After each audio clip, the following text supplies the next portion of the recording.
Thank you, Chris. Good to be back in our facility. Good to be back on the practice field last couple of days. Excited about chance to play our final home game here against a much improved Baylor team that's really coming around. It's had some nice wins this year. Obviously the huge win the other day against Kansas State on the last second play. That was a really well played game against a good football team there at home. So. Excited for the opportunity to play. Again, it's just been, after 5 days out, it's been great just being back in our facility and being back to work and kind of resuming our climb and our quest to be the team that we think we can be. So, guys' attitudes have been great.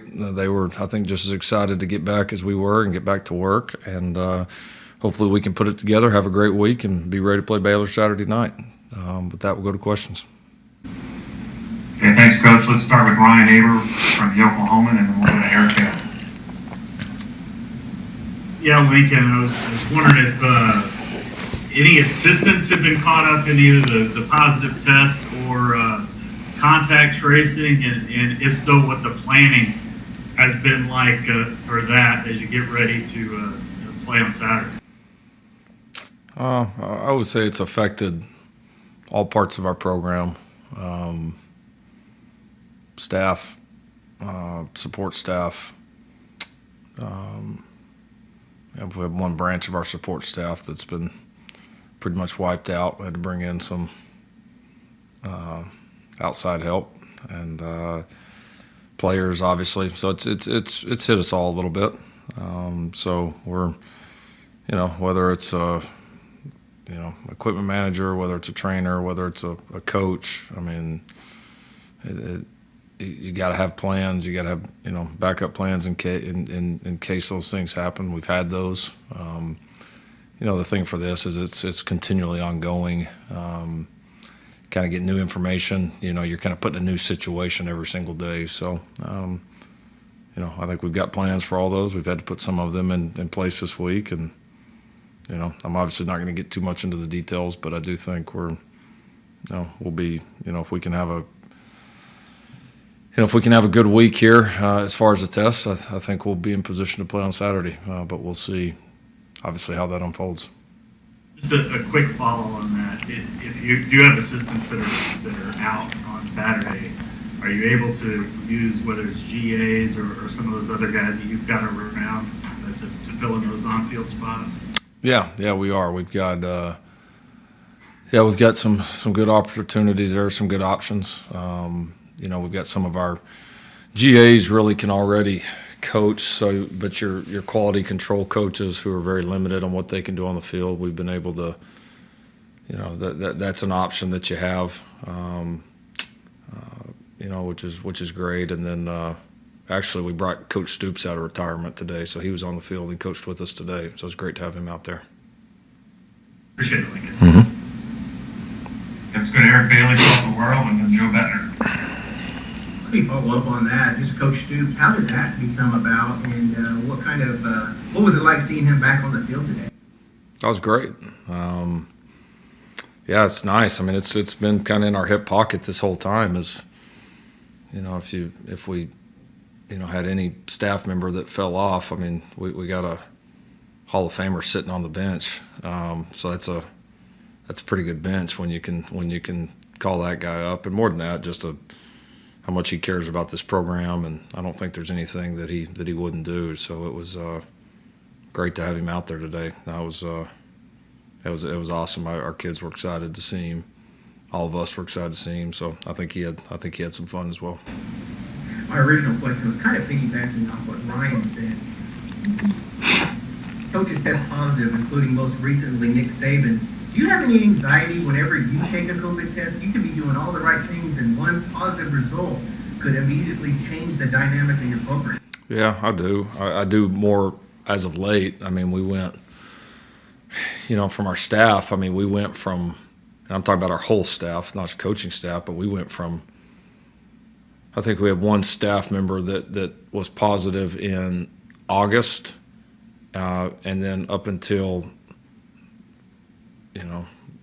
7, 8, 9 days ago, we hadn't had not one the entire time. And we got, that's quite a few people. So, I don't know if I had as much anxiety as we were having all that success, but now seeing, all these coaches across the country test positive, several I know and have talked to, and I think several of them are like, like I've tried to do. I mean, literally the only time I don't have a mask on is when I'm eating, which I'm by myself, and then when I go to sleep. And I mean, and I know a lot of these other guys have done the same thing and still, have still gotten the virus. So do I have anxiety when I take it? Yeah, absolutely. I know we have a good plan in place if I were to test positive, but I absolutely have anxiety. I think every single person in our program right now has anxiety when they take that test. Mm-hmm. Okay, Joe Bettner, Norman transcript, and then Jason Kersey.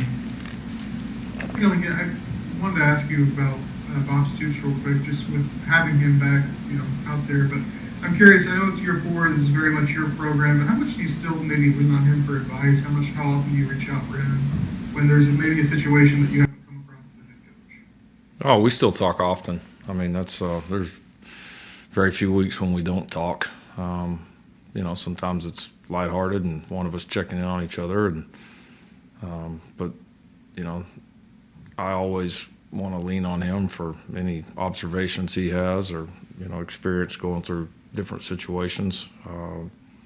He's certainly one of the few people in my life that I know, regardless of what it is, that I can go to and get just really well thought out, honest,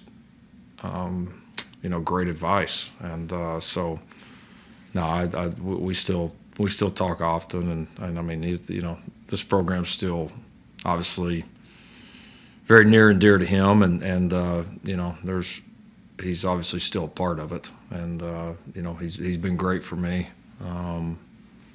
because if not for him, there's some of these questions and things you go through in this deal. If not for him, I honestly don't know exactly who I would go to. I just don't really quite have anybody else like that I have that much trust in, that I know has my best interest, but more importantly has the this football program's best interest. And it's I've been very, very, I probably don't even understand how fortunate I've been to to have a guy like him in that position.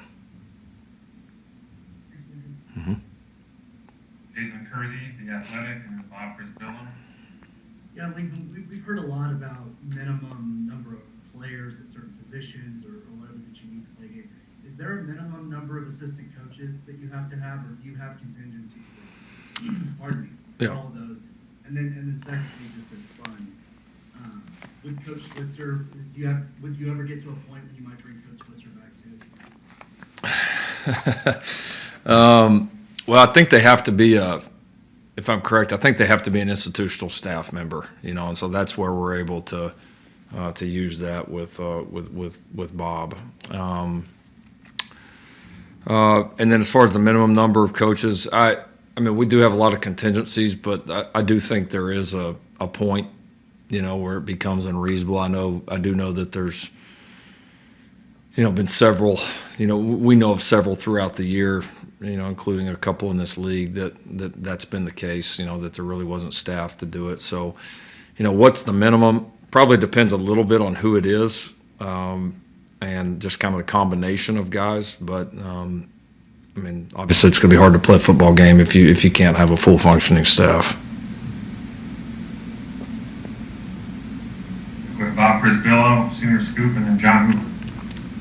Lincoln, we sort of asked you before, but it is senior day. Have you thought about how you want to handle those festivities? Yep. Have those conversations been a little more difficult this year, knowing they have the option if they want to come back for next year? Yeah, no, good question. It's something we've honestly been thinking about for about the last 3 or 4 weeks.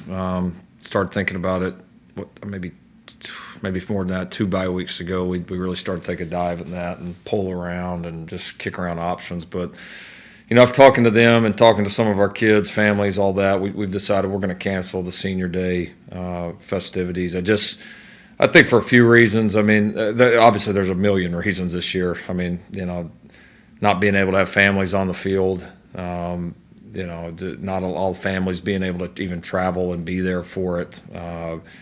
not being able to do it in front of a full stadium, which that's not the most important thing to me, but I think that is a factor. And I just think all that's going on right now, I just don't know that we could do it the way that we want to do it. So we'll still have our, here in the spring, hopefully at some point, if this thing is cleared up a little bit, we'll be able to have our kind of senior night with our guys and our staff that we did last year and for the first time and loved. And then we are definitely in plans to, whether it's a spring game, another home game at some point in the future, going to come back and honor these guys that and their families that played their last game. So we're definitely not sweeping it under the rug. We want it to happen, but we want it to happen where we can do it the right way. And so we've communicated that to our guys that it could potentially affect and to their families as well. Yeah, let's go to John Hoover with SI Sooners, and then James Hale. Lincoln, you have not tested positive for COVID, correct? Is that what we're going with on this conversation? Yep, I'm here. I don't have this backdrop in my living room.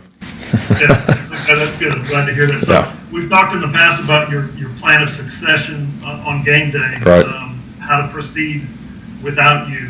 Now, this could be problematic for you guys, really, in a handful of schools that head coach could go down because you're the play caller. The offensive identity comes straight from you. So what I'm wondering is, could that be a problem for you offensively? Could that be? I know you trust your guys, but at the same time, this is your offense. Well, it's our offense, and I think it would create some changes for our guys. But those are changes that we've rehearsed. That I feel, again, the hard thing is it's simple to go right on a piece of paper and say, all right, if I get COVID and I'm out, this person's going to do this. We're moving this person to that. We're moving that person to that, and here we go. The hard thing is like, when a situation when you have multiple is, all right, well, what's the plan if you're out and then this person's out and that person's out too, And so it's almost a little maddening to plan for. I mean, we have a kind of structure that we would, or a kind of a set of plans that we would work our way down, but it's just so difficult to say because to me, you got to look at the whole puzzle. And all right, if these couple of pieces are out, how do you put it back together? And so that's what we've attempted to do. We've had a lot of conversations. I think we have contingencies built up quite a bit, but in this year it's just so difficult to predict, what combination of guys are in or out, and then, what are your answers or your tweaks to offset that. So I am confident in our plan, but at the same time, it's certainly day to day. Thank you. James Hale, KREF, and then Brandon Drum. Lincoln, Pro Football Focus says that Oklahoma's playing as well as in the defensive line as just about anybody else in college football. I know this has always been, what you really wanted out of your defensive team, your defensive line. And you hope to change the culture to where you would get really good defensive linemen back in this program. It looks like you've started to do that. You've got a great recruiting class coming in with defensive linemen as well. Do you feel like at this point you've changed the culture, or is this still ongoing a little bit for you? I mean, there's no question we've progressed a lot. There's no question about that. From the way our guys are playing right now and producing, and then the quality of players we're being able to recruit and attract. Do you ever sit there and say something's full of change? I don't know. I do know we're heading in the right direction. We've made a lot of progress. We can recruit players. We can go recruit any defensive lineman in America right now because there's proof, and now it's not just 1 year proof. It's proof that there's a major jump in the first year, and then even the second year, up to this point has been better, and the production. I mean, this has been, especially when you consider the number of games, probably the most productive defensive front in America this season. So, I mean, that's, I know we can play a lot better. I know that our ceiling is still much higher, but is it exciting to see, the track that we're on and the opportunity that we got to continue to get there. But it definitely is. Okay, Brandon Drum, OU Insider, and then Cliff Brunt. Hey, Lincoln, before the season started, you said you guys had a plethora of different options that you, in different scenarios and plans for everything that could possibly happen during this COVID. I'm wondering, is this week one of those plans? Did you all have something specifically drawn out for what exactly happened this week? And I guess you brought up Bob Stoops, an institutional staff member. Will he be able to provide any help during the game? Yeah, as far as contingency plans, I mean, I think some of them have come into play, both with players and staff, and again, staff, not just coaching staff. I mean, staff everywhere. I mean, it takes so many people to make this thing run. I mean, it's, try having a football practice without any equipment managers. I mean, there's just, it's a big operation, and the people here work their tail off and do a lot. And so when you do miss some people, you feel it, and there are major adjustments that have to happen. So I think we've been able to adjust on and off the field. Can you ever anticipate exactly what's going to happen? Kind of like referenced earlier, I don't know that you can hit all of it, but I think some of the general prep that we've done has helped us have some direction when things have come up. As far as game day, we'll just have to see how the week plays out and what's just what's available as far as the current, I guess, quote unquote normal staff but it's certainly a pretty darn good option to have. Let's go to Cliff Brunt with AP and then Jenny Carlson. Yeah, Coach, do you by chance have any players that may have actually benefited from having the extra week, maybe have been dinged up or dealing with injuries, but actually benefited from having the extra week to recover? Oh, I think there's several. I think, we've had a few guys that have played just a whole bunch of snaps this year. And then on top of it, again, with the limited rosters of, there's more snaps in practice, more snaps in games. I mean, we've got some guys that have had a pretty good load on them. So, no, I mean, I think we're a pretty fresh football team. That's one of the positives of having 5 days where you're shut down is I do think we're pretty fast and fresh and moving around pretty good. So, I think, the players that we have available, I think the bodies are in a pretty good shape and feeling good. And I think it did quite a few of our guys some good. Jenny Carlson. In particular, And then Gary Nemick. What's that? any particular players that might be a benefit to you? I thought LaRon Stokes was a guy that probably benefited from it some. I mean, I don't know that he's going to be ready to play yet. We feel like we've been close to getting him back. But that, he's a guy that, has made some progress that I think is getting closer. And so I think he was a guy certainly that probably benefited from having to move the game back. Jenny Carlson and then Gary Nemick. Hey, Lincoln, just to clarify, you said you wear a mask all the time except for sleeping and eating. Is that included at home? Just about all the time. I do at times at home. We try to be outside a little bit more, especially when I'm around the girls. And then then my family has done like a lot of our coaches' families has been committed to wearing them in their normal daily lives as well. So it's there's certainly a lot more hours a day where I have it on than when I don't. Considering that and just all that's happening in your program and then around football, I mean, Denver playing without a quarterback, Yeah. all that sort of thing. Is there any part of you that has thought, as you've gone through this, what the heck are we doing here? Like, I mean, we all know, like, our livelihoods are from all this, too. I mean, we like the games, but is there any part of you that says, maybe this isn't the best time to be doing this? Oh.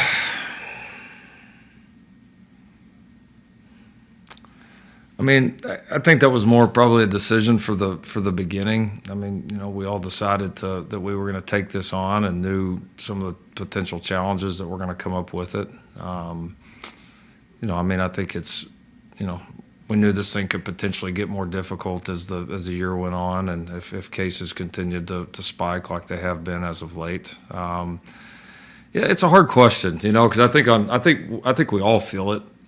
There's times where do I feel like that a little bit, maybe, and then there's also times where part of me is like, you know what, this is our world, and we can't just totally stop living. I mean, like, this is our lives, and we only got so many of these years and so many days and opportunities available. So at what point do you say, well, these opportunities aren't worth it, And so, luckily for us, I know not everybody's been this way, so I certainly don't want to speak generally or speak for anyone, but the people in our program that have had it, we've been fortunate that the people have been able to stay safe, and they haven't had lasting effects, lingering effects. A lot of our people have been, if not asymptomatic, pretty close to it. So, and then the flip side, I think you think about as well. If we weren't playing football, what would we be doing? And if you're going by the general population, chances are, if you're still living your life in any other way, you're probably going to get it anyways. So I know it's a long answer. It didn't give you a whole lot of direction. I do feel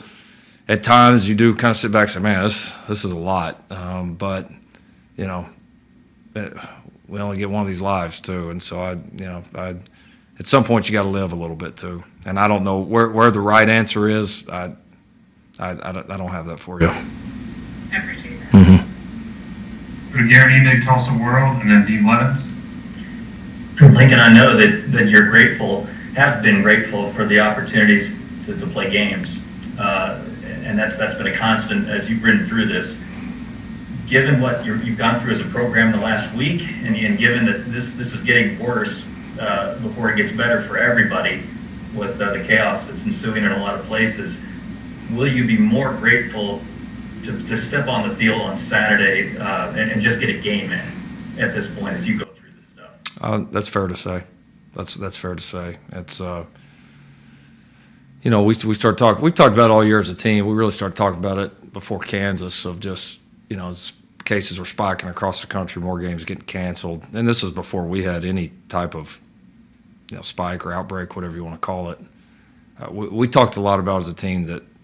Who knows how many of these we got left. I mean, this may be the last one, and we don't even know it. And so, we've tried to prepare and play that way because we don't know. So I do think, what's going on outside and what's gone inside our program the last 10, 15 days, I think that's very fair to say that we've always been grateful. We'd probably be even more grateful this Saturday if this one's able to get played.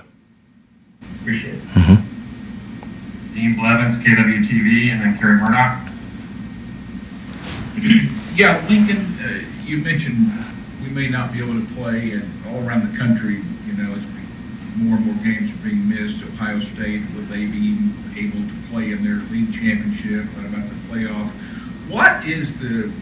What's the deal on the Big 12? Say if you don't play the next two games, and there's still a Big 12 championship game, how does that work? Who gets to go?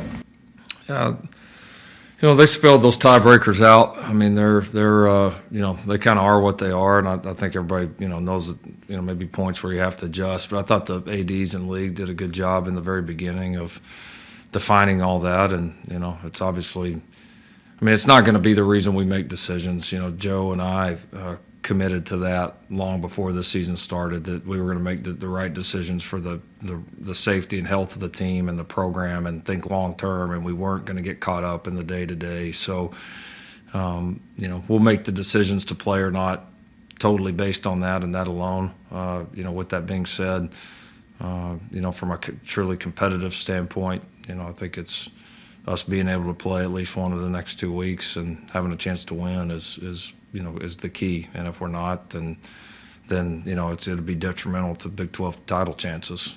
But if that's the right thing to do, then we, as much as it would hit you in the gut, we wouldn't hesitate to do that. If, hopefully we're not in that, we can control it and be in a place to play them both, because we absolutely want to play them both. Let's go to Kerry Murdoch with Sooner Scoop and WWLS, and then Parker Thune. We talked a lot last year about, speed D and simplifying the defense and playing fast. I'm curious, getting to play so many young guys, going through what you're going through, how much does having a defense like Alex Grinch's, where you tried to make it simple, help out at times like these? Yeah, it has. It definitely has. I think it's allowed a lot of guys to be able to contribute, certainly in a year like this. And even, we started saying this, I think, year one, as we wanted, just even in normal years, for more players to contribute and to play more guys and not have guys that are taking, 70, 80 snaps a game. I mean, it's very difficult to win that way and keep guys healthy and play at max effort all the time. And so now I think that's been another benefit of it. And, it's obviously, paid dividends this year as we've had, so many different lineups and so many guys out and still been able to step up and play quality ball for the majority of the year. Okay, we'll go to Parker Finn with SI Sooners. Yeah, Coach, and obviously as you approach senior night here, you got some of the guys on the roster, such as Tanner Schaefer, Spencer Jones, guys that their impact maybe isn't necessarily felt as heavily on the field, but that are still elder statesmen in that locker room. What can you say about how some of those guys have impacted the program during that time? Yeah, no, those guys they're so key, and you said it well, it doesn't always, show up in the stat book on Saturdays, but those guys have, served so many roles here, done so many, things behind the scene, both on the field, helping bringing along young players, serving the team in whatever need possible. And I don't think there's any really good team and really good programs that don't have guys like that, because you have to have them. They're vital. And so, no, we certainly have, those two guys and, certainly a few more that, that have been huge for this team. And whenever they are gone, we'll miss them and need certainly guys to step up in those roles, because you want to be a championship team. Again, like I said, you have to have guys like that are that selfless and have the ability to do so many things to help you behind the scenes.